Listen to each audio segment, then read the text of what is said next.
우리 같이 하나님 말씀 보겠습니다.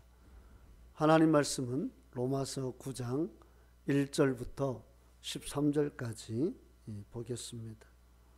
로마서 9장 1절부터 13절까지입니다. 내가 그리스도 안에서 참말을 하고 거짓말을 아니하노라. 나에게 큰 근심이 있는 것과 마음에 그치지 않는 고통이 있는 것을 내 양심이 성령 안에서 나와 더불어 증언하노니, 나의 형제 곧 고륙의 친척을 위하여 내 자신이 저주를 받아 그리스도에게서 끊어질지라도 원하는 바로라. 그들은 이스라엘 사람이라. 그들에게는 양자됨과 영광과 언약들과 율법을 세우신 것과 예배와 약속들이 있고, 조상들도 그들의 것이요 육신으로 하면 그리스도가 그들에게서 나셨으니 그는 만물 위에 계셔서 세세의 찬양을 받으실 하나님이시니라. 아멘. 그러나 하나님의 말씀이 폐하여진 것 같지 않도다. 이스라엘에게서 난 그들이 다 이스라엘이 아니요 또한 아브라함의 씨가 다 그의 자녀가 아니라 오직 이삭으로부터 난 자라야 내 씨라 불리리라 하셨으니, 곧 육신의 자녀가 하나님의 자녀가 아니요 오직 약속의 자녀가 씨로 여기심을 받느니라.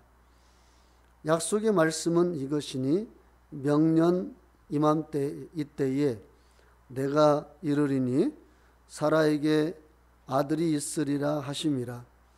그뿐 아니라 또한 리브가가 우리 조상 이삭 한 사람으로 말미암아 임신하였는데, 그 자식들이 아직 나지도 아니하고 무슨 선이나 악을 행하지 아니한 때에 택하심을 따라 되는 하나님의 뜻의 행위로 말미암지 않고 오직 부르시는 이로 말미암아 서게 하려 하사, 리브가에게 이르시되 큰 자가 어린 자를 섬기리라 하셨나니, 기록된 바 내가 야곱은 사랑하고 예수는 미워하였다 하심과 같으니라. 아멘. 쥐기 반사라는 제목 가지고 같이 말씀을 나누겠습니다. 본능에 의해서 막 뭔가를 움켜쥐는 거예요. 존재하기 위해서, 살기 위해서 몸부림을 치는 것, 이것이 바로 인간이 태어나서 최초로 하는 행동입니다. 살기 위해 몸부림치는 것. 그러니까 인간은 살기 위해 태어났느냐, 죽기 위해서 태어났느냐? 살기 위해 태어난 거예요. 살기 위해. 그런데 안타까운 것은요, 인간은 살기 위해 태어나도록 하나님께서 처음부터 이 갓난아이의 이 모든 몸속에 그 유전자를 심어주셨는데, 문제는 뭐냐면 인간이 어떻게 해야 살 수 있는지에 관해서 모른다는 거예요. 살기 위해 태어난 인간, 그러나 어떻게 사는 것이 정말 살 수 있는지에 관해서는 무지하다는 겁니다. 그래서 살기 위해서 태어난 인간이 죽음의 길로 막 달려가는 거예요. 그러니까 인간은요, 그래서 두 종류입니다. 살기 위해서 태어난 인간, 그 다음에 죽기 위해서 태어난 인간이 있어요. 죽기 위해서 태어난 인간은 사는 게 무엇인지 무지한 인간은 죽기 위해서 태어난 인간처럼 죽음으로 달려가는 겁니다. 우리가 살기 위해서 태어났다면 중요한 것은 삶을 주신 분을 만나야 된다는 것이죠. 내 삶을 주신 분을 만나야 내가 살 수가 있는 겁니다. 본문 사도 바울은요, 생명을 주신 예수님과 만남으로 인해서 그의 최고의 관심사는 이제 예수 그리스도와 복음이 되었죠. 그가 살기 위해서 태어나고 살기 위해서 몸부림쳤는데 그의 삶을 보니까 예수님을 만나기 전까지 그는 죽음을 향해 달려가는 인생이었어요. 살기 위해서 그가 태어났고 살기 위해서 하나님을 믿는다고 했지만 그가 예수 그리스도를 붙잡지 않고 있는 그 삶은 죽음을 향해 달려가는 삶이었고 죽음을 향해서 그가 막 걸어가는 그러한 삶이었다는 사실입니다. 그런데 그가 예수 그리스도와 복음을 만난 이후로 드디어 그가 생명을 얻게 되었고 삶이 무엇인지를 발견하게 되었던 것입니다. 여러분, 만약에 천국과 지옥이 실제한다면, 만약에 예수 그리스도가 우리의 하나님이 맞다면, 그리고 만약에 그 예수 그리스도가 우리의 유일하신 하나님이 맞다면, 그리고 그분이 우리를 구원하기 위해서 죽으시고 부활하신 것이 맞다면, 여러분, 우리의 최고의 관심사는 예수 그리스도와 그분이 우리를 구원하기 위해서 주신 복음이어야 합니다. 만약에 예수님께서 우리를 위해서 죽으신 것이 사실이라면 내가 예수를 위해서 내 전부를 드려도 그것은 하나도 아깝지가 않은 것입니다. 내가 아무리 크게 헌신하고 내가 아무리 내 몸을 불살라 하나님께 드린다 할지라도 그것은 절대 큰 헌신이 아닙니다. 정말 주님께서 나를 위해 죽으시고 나를 위해 부활하신 것이 맞다면 내가 주를 위해 사는 그 어떤 것도 아까운 것이 없습니다.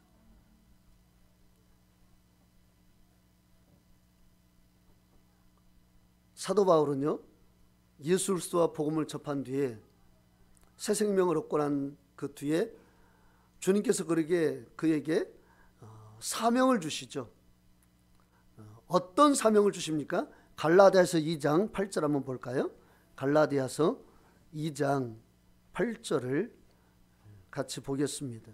베드로가 그를 할례자의 사도로 삼으시니가 또한 내게 역사하사 나를 이방인의 사도로 삼으셨느니라. 아멘. 하나님이 바울을 유대인의 사역자로 사도로 세우신 것처럼 이제 바울은 이방인의 사도로 세우셨다. 그렇게 바울은 고백을 합니다. 실제로 바울은 그의 대부분의 사역을 이방 선교에 집중을 했죠. 그래서 터키에 가면 사도 바울이 이방 사역을 위해서 힘썼던 여러 유적들이 고스란히 거기에 남아 있습니다. 이 터키에 가면은요. 그런데요, 이 사도 바울이 이방인의 사역자로 부르심을 받았지만 이방인에게만 그가 관심이 집중되었던 것은 아닙니다.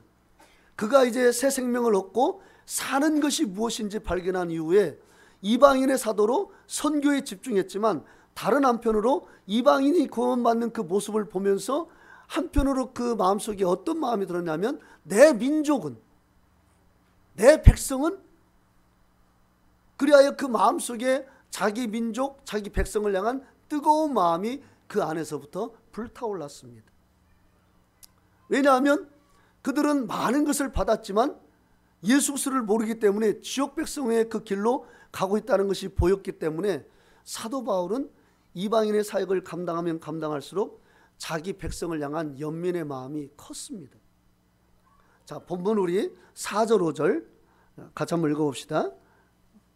이스라엘 사람이라 그들에게는 양자됨과 영광과 언약들과 율법을 세우신 것과 예배와 약속들이 있고 주상들도 그들의 것이요 육신으로 하면 그리스도가 그들에게서 나셨으니 그는 만물 위에 계셔서 세세의 찬양을 받으실 하나님이시라. 아멘. 바울의 동족들이 어떤 사람이었는지 바울이 말을 하죠. 그들은 이스라엘 사람이다. 무슨 말입니까? 하나님께서 특별히 선택한 백성이라는 말입니다. 이스라엘 백성이라는 그 말의 뜻은 하나님께서 특별히 선택한 민족이라는 거예요. 그 다음에 여기에 보면 또 뭐라고 말씀하고 있습니까? 그들은 양자됨과 즉 하나님의 자녀됨과 영광과 하나님의 영광을 친히 그들이 경험하게 되는 놀라운 그러한 은총을 그들이 맛볼 수 있었고 경험했다라는 것이죠. 그 다음에 언약들을 그들에게 주었다는 겁니다. 하나님은 이스라엘 백성들에게 단순히 그들을 축복하겠다 이것으로 끝나는 것이 아니라 언약을 주시고 그 언약을 통해서 그들에게 확신을 갖게 만들어 주십니다. 언약을 지켰다는 것은, 언약을 세웠다는 것은 반드시 내가 그 언약을 너에게 이루어 주시겠다는 겁니다. 그래서 하나님은 구약부터 계속 이스라엘 백성들에게 언약을 맺었죠. 그래서 언약의 하나님이었고 이스라엘 백성들은 언약의 백성이었습니다. 그만큼 하나님이 그 이스라엘 나라를 끝까지 책임지겠다라는 하나님의 굳은 맹세인 것이죠. 그 다음에 율법을 주셨습니다. 그러니까 그들이 하나님 백성으로 부르심을 받았습니다. 선민이에요. 그 다음에 그들에게 하나님께서 언약을 주셨고 그리고 또 영광을 보여주셨습니다. 그러면은 그것을 감당할 수 있도록 율법도 주신 거예요. 율법을 주셔서 하나님 백성답게 살 수 있도록 주님께서 그들을 이끌어 주신 것입니다. 그뿐만 아니라 예배를 주셨습니다. 하나님께서 이스라엘 백성들에게 너희는 나에게 어떻게 예배를 드려라. 어떻게 예배 드리는 것이 나를 영화롭게 하는 것인지 내가 너에게 깨우치겠다. 그래서 하나님은 그들에게 예배를 알려주셨고 그렇게 예배 드릴 수 있도록 이끌어 주셨습니다. 모든 이방인들이 우상을 섬기면서 그것이 마치 하나님인 것처럼 그렇게 막 섬길 때에 이스라엘 백성들은 제대로 야훼 하나님을 섬기고 예배했던 그러한 민족이었던 것이죠. 또 약속들이 있어요. 내가 너희들을 이렇게 하면 이런 복을 주고 너희들이 이렇게 하면 저렇게 하겠다. 하나님 계속 그들에게 언약을 맺고 또 약속까지 주세요. 하나님 그들에게 끊임없이 당신의 백성들에게 하나님의 어떤 은혜를 맛볼 수 있는 것들을 여러 가지로 그들에게 주시는 겁니다. 그 다음에 5절 보면 조상들도 그들의 것이다.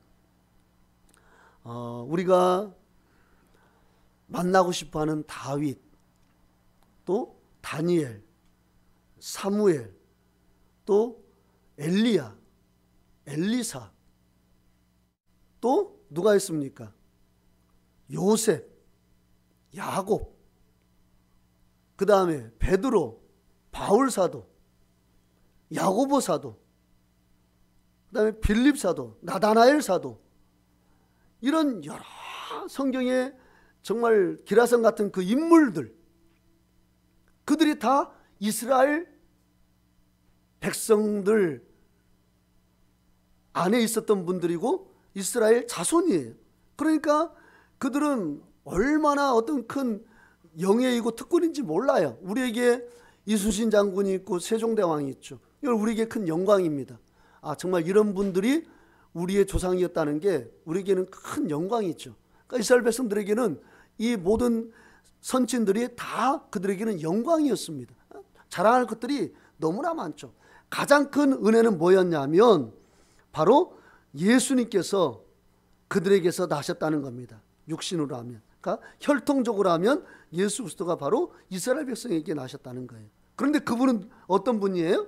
그는 만물 위에 계셔서 세세에 찬양을 받으실 하나님이시다. 하나님이 이스라엘 백성의 모습으로 이 땅에 오셔서 인류를 구원할 그 구원의 길을 예비해 놓으셨다는 거예요. 이게 다 무슨 말이냐면 이스라엘 백성들은 은혜를 비껴가려고 해도 안 받으려고 해도 안 받을 수 없게끔 하나님께서 아주 촘촘하게 때마다 시마다 요소마다 모든 정황 가운데 그들이 은혜를 누릴 수 있는 모든 것들을 다 허락해 놓으셨다는 거예요. 아니, 얼마나 큰 특권이에요. 내가 은혜를 안 받고 싶어도 안 받을 수가 없어요. 하나님의 영광을 보기 싫어도 이스라엘 백성들은 그 영광을 보면서 그 길을 걸어가는 거예요. 그러니까 그들에게는 우리가 상상할 수 없는, 가히 상상할 수 없는 엄청난 은혜와 특권을 그들이 누렸다는 것이죠. 그러나 그들이 그 특권을 잃어버려요. 예수 그리스도와 복음 안에서 그 특권을 그들이 영원히 누릴 수 있었지만 그러나 그들이 그 특권을 다 잃어버립니다. 왜요? 예수 그리스도와 복음을 배척했기 때문에 이게 바울의 마음을 너무 아프게 했습니다. 그리하여 본문 1절 2절에 이렇게 고백하고 있죠. 본문 우리 1절 2절 읽어봅시다. 시작. 내가 그리스도 안에서 참말을 하고 거짓말을 아니하노라. 나에게 큰 근심이 있는 것과 마음에 그치지 않는 고통이 있는 것을 내 양심이 성령 안에서 나와 더불어 증언하노니. 예, 이건 거짓말이 아니라는 거예요. 이건 참말이라는 거예요. 그게 뭐냐면 큰 근심이 있다는 거예요. 그리고 그 근심은 그치지 않는 고통으로 계속 이어지고 있다는 겁니다. 그가 자기 백성들이 누구보다도 하나님의 은혜를 누릴 수 있고 누구보다도 하나님의 은혜를 맛볼 수 있음에도 불구하고 그 언약에서 멀어지고 주님과 원수되어진 삶으로 나가는 그들을 볼 때에 바울은 그게 견딜 수가 없는 거예요. 마치 새우 한 마리가 태평양 앞바다에서 헤엄을 치는데 목이 말라 죽어가고 있는 거예요. 여러분, 그게 가능합니까? 태평양 앞바다에 새우 한 마리가 목이 말라 죽어가고 있어요. 그 이해가 가냐고요. 이해가 있을 수 있는 일인가요? 없는 일이죠. 입만 열면 바로 바닷물을 먹을 수 있는데 그걸 못 먹고 죽는다는 건 이해할 수가 없는 거예요. 이게 바로 이스라엘 백성의 지금 모습이에요. 모든 것들을 다 맛보고 모든 영광을 다 누리고 예수 그리스도도 이스라엘 백성으로 오셨어요. 그럼에도 불구하고 그들이 그 예수 그리스도를 만나지 못하고 그 예수 그리스도께서 구원에 이르기 위하여서 주신 복음을 그들이 배척하는 거예요. 이건 마치 태평양 앞바다에 있는 새우 한 마리가 목말라 죽은 것과 똑같은 것입니다. 그래서 3절 보면은요, 얼마나 이 바울이 마음이 아팠던지 이렇게 고백하죠. 3절 읽어봅시다. 시작. 나의 형제들 곧 고르게 친척을 위하여 내 자신이 저주를 받아 그리스도에게서 끊어질지라도 원하는 바로다. 아멘. 자기가 저주를 받아 차라리 자기 형제들에게 끊어질지언정 자기 백성들이 구원을 받을 수 있다면 내가 그것을 원한다는 겁니다. 내 백성이 구원받을 수만 있다면 나는 끊어져도 좋다는 거예요. 그러한 아픔이 이 사도 바울에게 있었습니다. 좀 전에도 제가 말씀드렸죠. 사도 바울은 이방인의 사도로 부르심을 받았습니다. 여러 군데에서 사도 바울은 자기가 이방인의 사도로 부르심을 받았다고 이렇게 말을 합니다. 그래서 이방인을 구원하기 위해서 그가 이제 아시아, 소아시아와 유럽으로 다니면서 복음을 전하죠. 근데 어떤 때는 유대인들이 이 사도 바울을 죽이려고 간계를 펼치고 그래서 실제로 사도 바울이 여러 번 죽을 뻔했습니다. 그러나 많은 이방인들은 사도 바울의 이 복음을 듣고 예수 그리스도를 받아들이고 복음에 연합해서 거듭나면서 그들이 영적인 눈을 뜨게 된 거예요. 그러면서 그들의 삶이 완전히 바뀌었습니다. 예전에는 자기를 위해 살았던 그 이방인들이 이제 예수 그리스도를 만나고 복음을 통해서 하나님의 은혜를 그들이 체험하니까 이제부터는 그들의 삶이 달라지는 거예요. 내가 예전에는 내 주먹을 믿고 내 돈을 믿고 내 권력을 믿고 살았지만 이제는 그게 아니라는 거예요. 그러면서 그들이 예수를 위해서 기꺼이 그들의 삶을 내어놓는데 말할 수 없이 하나님 앞에 충성하는 겁니다. 죽도록 충성하라. 그리하면 내가 너에게 생명의 면류관을 주리라고 했는데 이방인들이 그렇게 충성하는 거예요. 죽도록 충성하는 거예요. 복음의 영광을 맛보고 하나님의 능력을 체험하니까 그걸 그 삶의 최고의 가치로 여기면서 그리스도를 위해서 사는 것에 조금도 주저함이 없는 겁니다. 복음과 함께 고난받는 것 기꺼이 자기의 삶으로 받아들이는 거예요. 복음을 전하다 오해받는 것 그럴 수 있다 이거야. 주님은 나보다 더 큰 오해를 받고 죽으셨는데 내가 이 정도 가지고 아니다. 더 큰 오해를 받고 더 큰 배척을 받아도 나는 이미 그리스도 안에서 새 생명을 얻었으니까 나는 계속해서 복음을 전하고 또 전하겠다. 이게 이방인들의 마음이었습니다.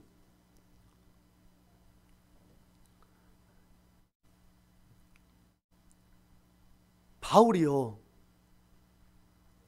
그 이방인들의 그 엄청난 신앙의 모습을 볼 때마다 더 괴로운 거예요.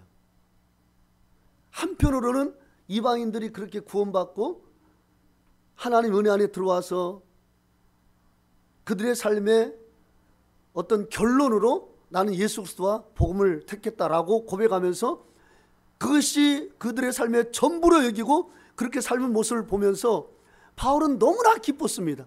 너무나 감격했어요. 복음으로 결론 짓는 그들의 삶을 볼 때마다 너무 행복했습니다. 내 삶의 완성은 예수 그리스도고 복음이다, 그렇게 고백하는 그들의 간증을 들으면서 바울은 너무나 기뻤어요. 한편으로 그런데 내 백성은, 이방인들은 이렇게 주님을 만나서 이렇게 뜨거워지고 이렇게 변화되는데 내 백성은, 그러니까 기쁨과 고통이 그 마음속에 공존하는 겁니다. 환희와 아픔이 그 마음속에 공존하는 거예요. 이방인들이 구원받을수록 자기 백성의 그 하나님을 등진 모습을 보면서 마음이 너무 힘들었던 겁니다. 이방인들이요, 얼마나 예수 그리스도를 믿고 따르는 것이 진심인지 사도행전 11장 26절 보면 이렇게 말씀하고 있습니다. 한번 찾아보십시오. 본문을 접어놓고 사도행전 11장 26절, 로마서 앞에 있죠. 사도행전 11장 26절 보면 얼마나 이방인들이 예수 그리스도를 믿고 따르는 것에 진심인지 거기에 잘 나와 있죠. 우리 같이 한번 읽어보겠습니다. 시작. 만남에 안디옥에 데리고 와서 둘이 교회에 1년간 모여 있어 큰 무리를 가르쳤고 제자들이 안디옥에서 비로소 그리스도인이라 일컬음을 받게 되었더라. 아멘. 대부분 이방인 그리스도인들로 구성되어 있는 안디옥 교회, 물론 이 안디옥 교회는요, 유대인도 기독교 유대인도 있었지만 대부분은 다 이방인 유대인이었습니다. 그런데 그들이요, 얼마나 예수 그리스도를 믿는데 진심인지, 그냥 그들은 고난을 받으면 예수 그리스도를 믿는 그 믿음으로 인해서 그 고난을 기쁨으로 받아들여요. 예수를 믿다 오는 여러 가지 손해를 그들은 이렇게 고백합니다. 당연히 예수 믿으니까 이런 손해는 감수해야지요, 이렇게 그들이 고백하는 거예요. 그들에게 질병이 찾아와도 그것 때문에 원망하는 것이 아니라 그것을 기쁨으로 견디고 이겨내는 겁니다. 슬픔도 예수 이름으로 그것을 이겨내는 거예요. 아픔도 예수 이름으로 그것을 이겨내는 겁니다. 너 어떻게 그렇게 이 큰 아픔을 이겨내느냐? 예수님 때문에. 그렇게 그들이 고백을 하는 거예요. 그러니까 이방인들이 볼 때에 이 안디옥 교회 이 이방인들은 예수 그리스도를 떠나서는 이들을 해석할 길이 없는 거예요. 예수를 떼놓고는 도저히 그들을 어떤 식으로도 이해할 수가 없었던 겁니다. 그래서 그리스도인, 예수 그리스도로 그들은 해석이 되고 예수 그리스도가 아니고서는 해석되지 않는 사람들, 그래서 그리스도인이라 이렇게 칭한 거예요. 그러니까 그들의 삶은요, 예수와 떨어질 수 없었어요. 그들이 예수 그리스도를 만나고 복음을 통해서 하나님을 경험하면서 체험하고 난 이후로 이제 그들의 삶의 모든 중심에는 예수 그리스도와 복음이 있었습니다. 말을 해도 예수 그리스도, 행동을 해도 예수 이름으로, 걷는 것도 예수 이름으로, 나누는 것도 예수 이름으로, 기도하는 것도 예수 이름으로, 잘 때도 예수님께 감사, 즐거울 때도 예수님께 감사, 슬플 때도 예수님의 이름으로 극복하고, 안타까운 일을 만나도 예수 안에서 오히려 감사하고, 이런 모습을 보면서 이방인들이 저건 그리스도인이다, 예수가 아니고서는, 예수 그리스도가 아니고서는 도저히 해석할 수 없는 사람들이다, 그렇게 해서 그리스도인이라는 것을 이방인들이 붙여준 겁니다. 우리의 삶에 이러한 은혜가 있기를 원합니다. 우리 학생부의 삶을 봤을 때, 아, 너는 예수한테 미쳤구나, 저는 이런 이야기를 듣는 우리 학생부가 됐으면 좋겠어요. 아멘. 다 막 눈에 막 눈이 한 5cm 빠져나와가지고 막 게임에 막 집중할 때 막 눈이 곧 튀어나와서 그냥 막 여기저기 돌아다닐 것 같아. 그때 저는 우리 학생부 중에서 성경을 읽는 그 아이를 좀 보고 싶어요. 그러면 야, 너 뭐하냐 지금? 게임해야지. 야, 게임이 뭐냐? 하나님 말씀을 읽어야지. 야, 이 자식이 예수 그리스도가 아니면 해석이 안 되는 애네? 이런 말. 우주야, 우리 그런 사람이 되어보자. 아멘? 그래요? 내가 순간 놀랐어요. 아멘 안 할까봐. 우리 기훈이도 아멘?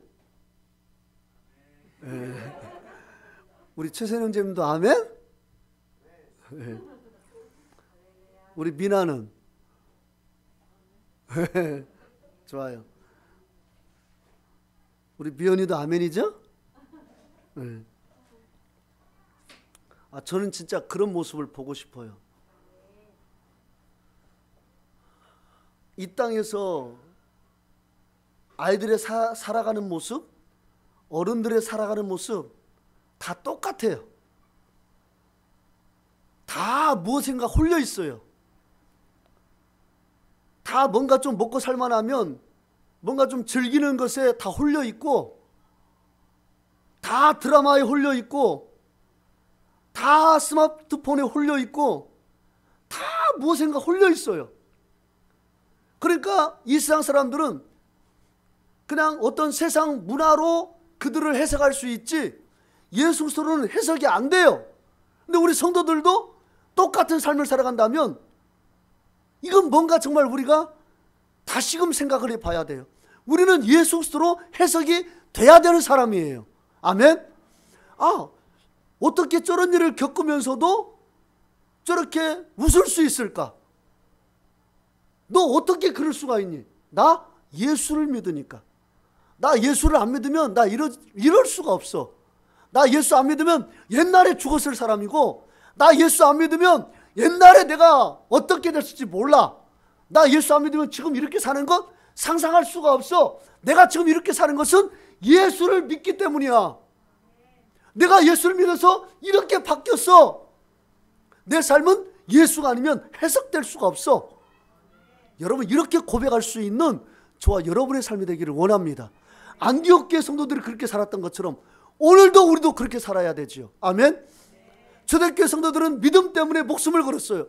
예수를 믿는다는 것은 곧 죽어도 내가 된다라는 그러한 고백이었습니다. 우리는 그렇지는 않잖아요. 내가 예수 믿는다고 나를 죽이는 사람이 있습니까? 없잖아요. 초대교회는 그렇게 죽어나갔던 사람들이 수백만 수천만이었습니다. 교회의 역사를 보면, 초대교회사 중세교회사를 보면은요, 수천만 명이 예수 이름 때문에, 복음 때문에 목이 잘려나갔어요. 사자밥이 되었습니다. 그러나 지금은 그렇지 않잖아요. 사탄이요, 두 가지로 성도를 괴롭힙니다. 한 가지는 그냥 위협을 통해서 성도들을 넘어뜨려요. 우는 사자처럼. 그러나 또 하나는요, 양의 탈을 쓰고 역사합니다. 은밀하게 역사해요. 그러니까 내가 이렇게 살아도 그냥 당연한 것처럼 그렇게 역사해요. 그러니까 하나는 불같이 역사해요. 너 예수 믿으면 죽여? 이렇게 역사해요. 하나는 너 그렇게 살아도 괜찮아. 그게 당연한 거야. 모든 사람이 그렇게 살아가고 있어. 이렇게 은밀하게 사단이 뒤에서 양의 탈을 쓴 이리처럼 그렇게 교묘하게 역사하는 거예요. 오늘날 대한민국은 사탄이 어떻게 역사합니까? 우는 사자처럼요? 아니요. 양의 탈을 쓴 이리처럼 사람들의 영혼을 다 빼앗아가고 있는 거예요. 그래서 여기에 우리 어른들도, 우리 청년들도, 우리 학생들도, 우리 아이들도 다 흘려서 그리로 가는 거예요. 이때에 여러분, 정말 우리 만나기에는 하나님을 만나기를 원하고요. 그 하나님 만나기 위해서 우리가 우리의 삶을 훈련시키기를 원해요. 의도적으로 훈련하지 않으면 잡초가 막 자라요. 농사 저 보신 분은 알잖아요. 알곡은 얼마나 걷어들이기가 힘든지 몰라요. 그러나 잡초는 그냥 내버려둬도 잘 자라요. 내가 예수 안에서 나를 쳐서 복종시키고 훈련하지 않으면 좋은 것들은 그냥 주어지지 않아요. 내가 의도적으로 성경을 읽고 의도적으로 기도하고 아이들 앞에서 의도적으로 나는 예수 믿어! 이런 식으로 나를 드러낼 때에 내 삶이 더 완성되어지고 내 삶을 통해서 하나님이 영광을 받으시게 된다는 사실입니다. 아멘. 너는 왜 뒤에서 그렇게 뒷담화 안 하냐? 너는 왜 그렇게 뒤에서 험담 안 해? 나 예수 믿으니까. 나 예수 안 믿으면 너보다 더 험담 잘해. 나 원래 씹던 껌이야.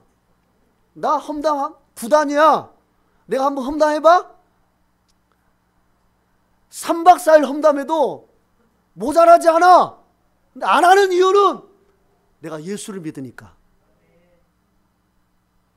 그 당시 이방인들이 그렇게 고백하면서 예수를 믿는 그 모습을 사도 바울이 안디옥교에서 사역하면서 보니까 그게 너무 기쁜 거예요. 야, 정말 이게 목회지. 교회 왔는데 뒤에서 막 서로 험담하고 있어요. 들어오면 안 한 척하고 또 나가면 또 막 씹고 또 들어오면 집사님 이러고 또 나가면 야 말도 마라 그 집사 이러고 있고. 이런 교회에서 사역한다는 건 정말 이건 지옥을 경험하는 겁니다. 저는 그런 교회를 처음부터 저는 만들고 싶지 않았어요. 그래서 제가 처음에 인천 만나교회를 부임할 때 제가 첫 번째 설교가 그거였습니다. 뒤에서 험담하지 말아라. 뒤에서 서로 헐뜯지 말아라. 어떤 허물이 있든지 뒤에서 서로 비난하지 말아라. 이게 지금도 제가 여전히 꿈꾸는 교회 모습입니다. 그래야 교회는 소망이 있는 거예요. 교회는요 영적인 산부인과가 돼야 돼요. 영혼이 태어나려면 교회는 따뜻해야 됩니다. 자궁이 차가우면 아이가 착상하지가 않는데요. 그러니까 우리가요 이 교회가 차가우면 영적인 영혼이 태어날 수가 없는 거예요. 우리는 교회 분위기를 따뜻하게 만들어야 됩니다. 안디옥 교회가 그런 교회예요. 그래서 한편에는 너무나 기쁜데 근데 자기 백성을 생각하면 갑자기 그들은 특권을 가진 민족이요 백성인데 그들은 그 특권을 가지고 특권 의식에 사로잡혀서 종교적인 그 형식적인 삶으로 전락돼 버린 겁니다. 예수가 보이지가 않아요. 그러니까 이스라엘 백성들을 생각하면 너무 괴롭고 너무 고통스럽고 또 이방인 그리스도인을 생각하면 너무 기쁘고 감사하고 이게 사실은 목회자의 마음이에요. 잘 믿는 성도들 또 잘 믿으려고 하는 성도들 보면 목회자가 마음이 기뻐요. 그런데 전혀 은혜 받을 것 같지 않은 얼굴을 딱 하냐면서 예배를 드리고 그 전혀 하나님을 못 만날 것 같은 얼굴로 예배 드리는 그분을 보고 있으면 제가 그냥 예배 딱 끝나면 막 속에서 제가 예수님 어떻게 해야 됩니까? 제가 미치겠습니다. 이런 제가 원래 미치겠다는 말을 안 하고 죽겠습니다라는 말을 안 써요. 제가 그냥 아프면 그냥 아프다 이러지 아파 죽겠다 이런 말을 안 해요. 힘들다 그러면 그냥 힘든 것으로 끝나지 힘들어 죽겠다 이런 말을 저는 안 합니다. 죽겠다, 못 살겠다, 미치겠다 이런 말을 저는 안 해요. 그런데 어느 때는 진짜 너무 기가 막힐 때 코가 막히고 기가 막힐 때는 정말 미치겠네 이런 마음이 들 때가 있어요.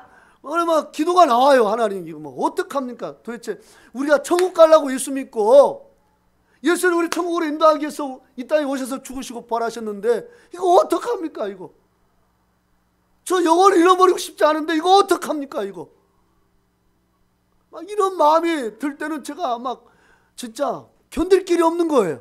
그러니까 잘 믿는 성도들을 보면 이방인 그리스도인을 보면서 바울이 기뻐했던 것처럼 제 마음이 기쁘고 또 전혀 은혜 가운데 들어오지 못하고 저 밑바닥에서 막 허적거리고 있는 어떤 그 성도들 보면 또 떠난 영혼들을 생각하면 제 마음에 그냥 막 하나님 앞에 기도가 되는 거예요. 하나님 그 영혼 살려주세요. 그 영혼 다시 회복시켜 주세요. 그 영혼 다시 주 앞에 나오게 해주세요. 이런 기도가 계속 나오는 겁니다.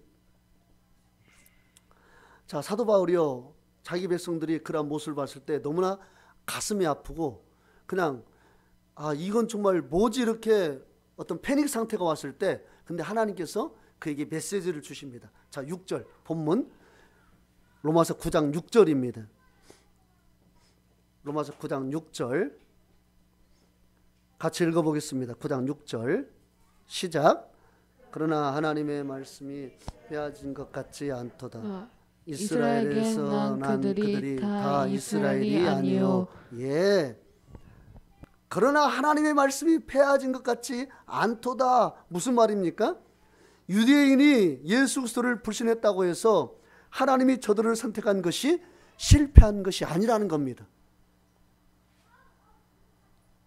6절 하반절 보면은요, 이스라엘 백성이 다 이스라엘이 아니라는 거예요. 진짜 이스라엘 백성들이 따로 있다는 거예요. 7절 보니까 읽어볼까요? 7절 읽어보겠습니다. 시작.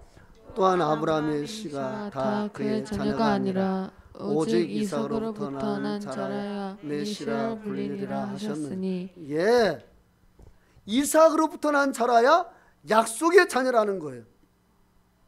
자, 8절 읽어봅시다. 시작. 곧 육신의 자녀가 하나님의 자녀가 아니요 오직 약속의 자녀가 씨로 여기심을 받느니라. 아멘. 그러니까 모두가 다 막 그렇게 하나님을 배신하고 다 그냥 각기 제 길로 가고 예수 그리스도를 배신하는 삶을 사는 것 같은데 그게 아니라 주님께서 하신 말씀이 약속의 씨가 있다는 거예요. 그 와중에서도 남은 자, 구원받을 만한 자들이 있다라는 겁니다. 그래서 육신의 자녀가 하나님의 자녀가 아니라는 거예요. 그러니까 혈통적인 이스라엘 백성들이 하나님의 자녀가 아니라 약속을 받은 자녀가 하나님의 자녀라는 거예요. 여러분, 이것은요 지금도 마찬가지입니다. 다 예수를 믿는다고 다 하나님의 자녀가 되는 게 아니에요. 약속의 자녀가 하나님의 자녀가 되는 겁니다. 이건 중요한 문제입니다. 다 교회를 다니고 다 예수를 믿지만 그렇지만 다 하나님의 약속의 자녀가 되는 것은 아니에요. 그렇다면 약속의 자녀는 어떻게 될 수 있을까요? 이삭처럼. 자, 우리 사도행전 2장 38절 39절을 보겠습니다. 본문을 접어놓고 사도행전 2장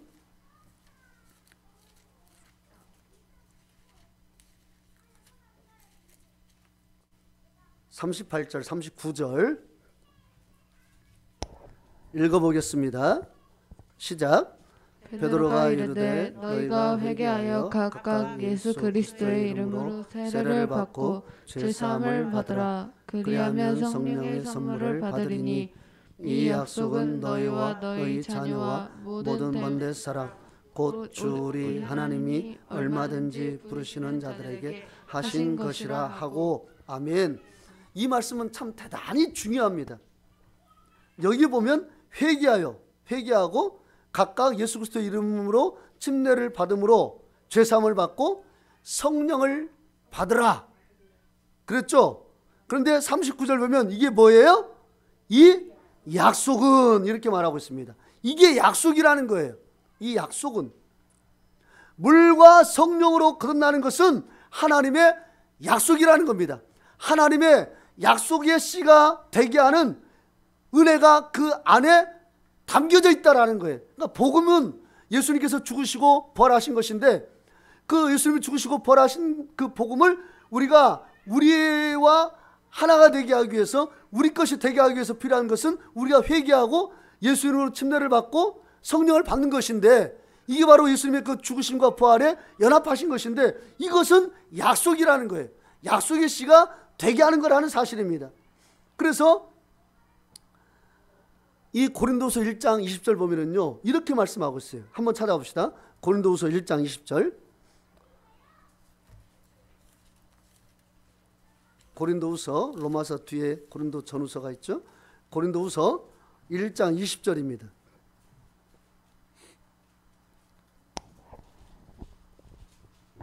고린도후서 1장 20절 읽어봅시다. 시작. 하나님의 약속은 얼마든지 그리스도 안에서 예가 되니 그런즉 그로 말미암아 우리가 아멘하여 하나님께 영광을 돌리게 되느니라. 아멘. 여기 보면 하나님의 약속이 나와요. 아까 사도행전 2장 38절은 약속이에요. 그리고 이 하나님의 약속은 얼마든지 그리스도 안에서 예가 돼요. 아멘이 된단 말이에요. 얼마든지 조금 더 부족함이 없이 누구든지 그 복음 안에서 예가 되고 아멘이 된다라는 겁니다. 그리고 이걸 통해서 하나님께 영광을 돌리게 된다라는 거예요. 그러므로 내가 하나님께 영광 돌리고 싶다? 그럼 물과 성령으로 거듭나시면 돼요. 아멘. 그러면 그 하나님께 영광을 돌리는 거예요. 왜? 내가 드디어 약속의 씨로 태어나게 되는 거기 때문에, 내가 약속의 자녀로 거듭나는 것이 되기 때문에 이걸 통해서 하나님께 영광을 돌리는 거예요. 부모에게 가장 큰 영광은 자식이 바로 잘하는 거예요. 이게 부모에게 더 큰 영광은 없어요. 사업이 잘 돼요. 막 투자했다 하면 돈을 막 긁어 모아요. 그냥 막 뒤로 넘어져도 돈다발이 쏟아지고 앞으로 넘어져도 막 금괴가 쏟아져 들어와요. 막 돈벼락에 치여 죽을 정도예요. 그런데 자식놈들이, 죄송합니다, 자식들이 그렇게 속을 썩여요. 그렇게 말을 안 들어요. 막 진짜 부모 속을 긁어도 그렇게 긁을 수가 없어요. 하지 마라 하면 더하고, 하라고 하면 목숨 걸고, 뭐예요? 안 하고. 그러니까 막 부모가요, 아무리 주변 일이 잘 되고 형통해도 자식이 제대로 자라지 않으면 그것보다 부모의 마음을 힘들게 하는 것은 없습니다. 그런데 조금 뭐 사는 것이 그렇게 변변치 않고 그냥 그렇게 뭐 녹록하지 않지만 자녀들이 잘 자라면 얼마나 기쁜지 몰라요. 부모의 가장 큰 영광은 자녀들이 바로 자라는 거예요. 하나님도 마찬가지예요. 물과 성령으로 거듭나서 약속의 자녀로 태어날 때에 하나님 그게 너무 기쁘신 거예요. 내가 뭘 가지고 하나님께 영광을 돌릴까? 거듭나. 나 하나님께 영광 돌리고 싶어요. 하나님 약속에 참여해. 얼마든지 예가 된다니까. 얼마든지, 누구든지 하나님께 영광 돌리고 싶어? 그건 하나님 약속에 참여해. 거듭나. 그럼 된다. 이렇게 주님 말씀하시는 거예요. 사랑하는 성도 여러분, 이삭이 약속의 씨라고 하나님이 선포하셨기에 약속의 자녀가 될 수 있었습니다. 마찬가지로 우리가 회개하여 각각 예수 그리스도의 이름으로 침례를 받고 죄사함을 받으라. 그리하면 성령의 선물을 받으리니 이 약속은 너희와 너희 자녀와 모든 모든 사람 곧 우리 하나님이 얼마든지 부르신 자들에게 하신 것이라. 이것도 하나님께서 약속을 주셨어요. 그러니까 이삭도 너는 약속의 자녀야. 약속의 씨야. 그러니까 이삭이 약속의 자녀가 됐던 것처럼 물과 성령을 거듭나는 것은 약속이야. 그러면 그게 약속인 거예요. 아멘. 만약에 그게 약속이 아니라 다른 것을 약속으로 주셨다면 그게 자녀로 거듭나는 약속인 거예요. 그런데 우리에게 주신 약속은 물과 성령으로 거듭나는 거예요. 그러니까 우리는 그것에 대해서 하나님께 영광 돌리면 되는 거예요. 그 다음에요, 10절에서 본문 로마서 9장 10절에서 13절 보면은요, 이번에는 또 리브가를 통해서 야곱이 나옵니다. 11절에 보면 택하심을 따라 하나님께서 야곱을 택했다. 예수는 미워하고 13절에 야곱은 사랑했다. 이렇게 말을 해요. 그러니까 하나님이 야곱을 택한 거예요. 그러니까 야곱이 이스라엘 나라를 이루는 조상이 될 수 있었던 겁니다. 하나님이 이삭을 너는 약속의 자녀라고 하니까 약속의 자녀가 될 수 있었고, 야곱과 에서는 쌍둥이에요. 야곱이 0.0001초 차이로 늦게 태어나는 바람에 동생이 됐어요. 그런데 하나님은 이 야곱을 약속의 씨로 선택했단 말이에요. 자, 하나님이 이삭을 너는 약속의 자녀라고 말씀하셨고 야곱을 내가 너를 선택했다 이렇게 말씀하셨어요. 자, 근데 제가 물과 성령으로 거듭나는 그 복음이 하나님의 약속을 이어받는 것이라고 말씀을 드렸습니다. 그 다음에 이 물과 성령으로 거듭나는 것은 약속의 자녀를 만드는 하나님의 은혜의 통로일 뿐만 아니라 우리를 선택하는 또 은혜의 통로가 바로 이 복음 안에 담겨져 있다라는 겁니다. 자, 다시 우리 사도행전 2장 39절로 봐보세요. 사도행전 2장 39절. 다시 한번 읽어봅시다. 39절 시작. 이 약속은 너희와 너희 자녀와 모든 먼데 사람 곧 주 우리의 하나님이 얼마든지 부르시는 자들에게 하신 것이라 하고, 여기서 중요하게 우리가 봐야 될 말씀이 부르신 자입니다. 부르신 자. 성경에는요, 이 베드로 후서 1장 10절에 보면 부르심과 택하심이 있어요. 그러니까 하나님께서 누구든지 다 부르셔요. 누구든지 내게 오라. 목마른 자는 다 오라. 이건 누구든지입니다. 그러나 택하심은요 달라요. 마태복음 22장 14절 보면 청함을 입은 자는 많되 택함을 입은 자는 적다 그랬습니다. 청함을 입은 자는 뭐냐면 부르신 자들, 부르신 자. 부르심을 입은 자는 많지만 택함을 입은 자는 적다는 거예요. 그런데 사도행전 2장 39절 보니까 이 약속은 얼마든지 부르신 자들에게 하신 약속이다. 하신 것이다. 그러니까 부르심과 택하심이 이 복음 안에 있는 거예요. 부르신 것을 택하신 것이 바로 너희가 회개하여 각각 예수 그리스도 이름으로 침례를 받고 죄사함을 받으라. 그래야면 성령을 선물로 받으리니. 이것은 바로 약속이면서 동시에 택하심입니다. 부르신 자들에게 하신 것이라. 부르신 자를 택하신 것이 바로 사도행전 2장 48절에 그 복음의 약속이에요. 그러니까 이 복음 속에는요 약속도 들어있고 택하심도 들어있는 거예요. 하나님 그렇게 정하신 것입니다. 그러므로 이제 누구든지 우리가 예수 안에 들어와서 물과 성령으로 거듭나면 하나님의 약속의 자녀가 되는 것이고 택하신 자녀가 되는 것입니다. 아멘. 이것이 바로 이 땅에 태어난 인간이 진정 살기 위한 삶의 진정한 모습입니다. 쥐기반사라고 그랬죠. 아이가 태어날 때 막 호적거리면서 뭔가를 움켜쥐려고 하는 것. 왜? 이 세상에 내버려진 그 아이가 살기 위해서 몸부림치는 거예요. 뭔가를 잡아야 사니까. 그 아이가 살기 위해서 그러는 것처럼 살기 위해서 태어난 사람을 살리는 유일한 길, 그 진정한 길은 복음입니다. 복음.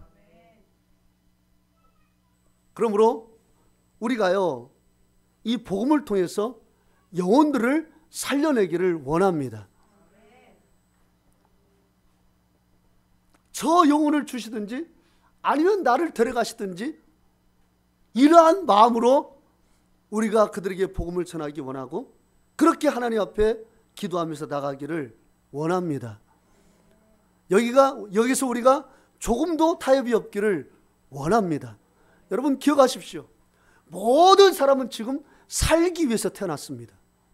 다만 그 길을 모를 뿐이에요.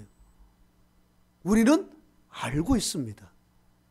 어떻게 해야 살기 위해 태어난 인생이 진짜 삶을 얻을 수 있는지 우리는 알고 있어요.